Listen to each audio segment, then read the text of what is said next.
Hi everybody, I'm Dr. John Douillard. Welcome to LifeSpa.com, and today I want to talk about the benefits of actually getting into nature in the wintertime.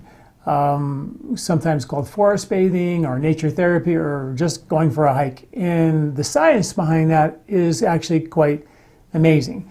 There's an incredible amount of science, but first of all, we always think that the summer is a time we should go into the woods and go to the parks and go on a hike. And it turns out that there's different microbes in the forest in the winter and in the summer. And in fact, there's an abundance of microbes, more beneficial microbes in the air that we breathe in the summertime in areas around lakes and farms and in the city and urban areas, right? But in the forests and around the ocean, there's a significant greater amount of good, healthy, beneficial microbes in the air that we breathe in the wintertime. So if you're going to go into the forest in the summer, you're going to get more microbes that you breathe in the wintertime than you will in the summer. My point being is, let's not just go for hikes in the summer. Dress warm, get the right equipment, and go out and get out into the air and get into the wilderness, and definitely get into the forests or get around the ocean, because that's where there's significantly more microbes there in the winter.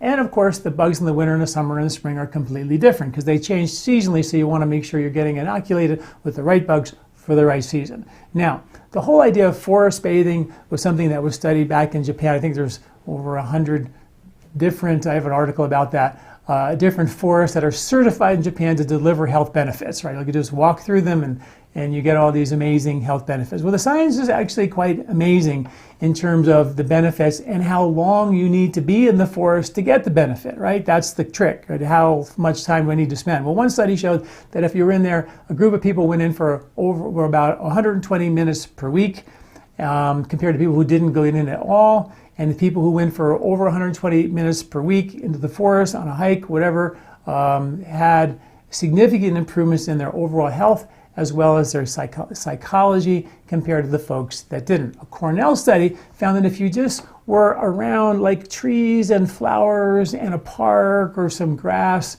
even just for 10 minutes a day, it was a Cornell study that showed it had a significant increase in decreasing stress and anxiety and depression and increasing the ability to focus, which is really cool. So there's a study that says you need more than 120 minutes per week. Here's a study that says just 10 minutes a day will do the trick.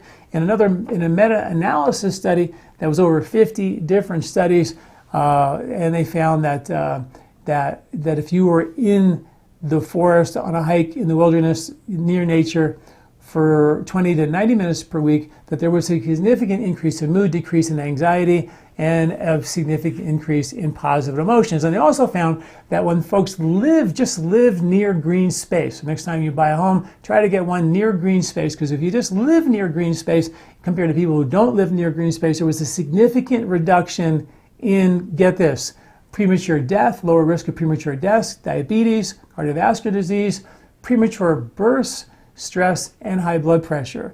And that was done with 140 different studies that were evaluated, and that was over 290 million people. So probably a good idea to be near green space as much as you possibly can, and at least live near green space as much as you possibly can. And another study showed that with kids, which is really cool, the 3,500 kids between 9 and 15 years old were measured, and they found that they had, the more exposure they had to woodlands and green space, they had significantly increased cognitive function, less emotional, about 16% less emotional and psychological behavioral issues, which is really, really cool. So what is the Ayurvedic take on this? Well, Ayurvedic take says this thing called ojas, which is the physiological expression of consciousness. It's the most refined substance that we make to build immunity, radiant glow of your skin, vitality, happiness, joy, love, satisfaction. It's like the juice of your joy, really.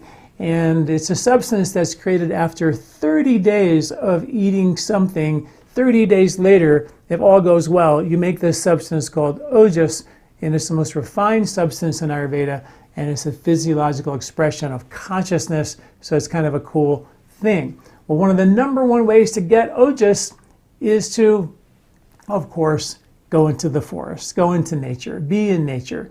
And in Ayurveda, it's a little bit more than just going for a walk, which you can do, but getting in there and doing some breathing exercises, doing your pranayama breathing exercises in nature, sitting there and meditating in nature, becoming and training your rhythms to be in sync with the silence of nature. Meditation, I wrote an article about being more of a hack for the silence of nature that we lost by going into the cities thousands of years ago. So we could actually, instead of just being in nature and being still by definition, because we entrain those rhythms, the Native Americans were entrained to those rhythms. Native people entrain those rhythms, part of who they are. We had to come out, go into the cities, and then figure we need something to connect us back to that, so we have to learn how to meditate. And meditation is a great hack, but when you do it in nature, you get the double benefit. And that's also, by the way, an ojas builder, which is also really cool. So just being mindful, when you're walking into nature, being aware of the smells and the senses and the sounds, opening up your senses to that experience is something that also is an ojas builder while you're in nature as well. And also there are ojas building foods. We have a couple of articles on ojas, and a lot of the golden milks and the moon milks and things. They're actually really cool because those are actually like turmeric and shatavari. Some of these herbs we put in these milks are actually also ojas builders. We have a recipe on our website at LifeSpa.com how to make an ojas building milk, which is with milk, really good vat pasteurized, non-homogenized cow's milk, or an alternative milk of your choice, with things like dates and ghee and raw honey and almonds and saffron and coconut. All of these are natural ojas builders. Adding ashwagandha and shatavari and turmeric also naturally build and make either golden milk or moon milk. And all those recipes are on my website at lifespa.com. Really great way in the winter to have those warm milks, because they actually antidote the cortisol at night. They help settle you down and get you to kind of go into that deep rest at night while you sleep. And deep rest at night while you sleep is also an ojas builder. So there you have it. Get into nature in the winter. The bugs are more abundant in the wintertime in the forests and around the ocean than they are in the summer. So don't miss your winter walks in the forest. Thanks for listening. I'm Dr. John Douillard.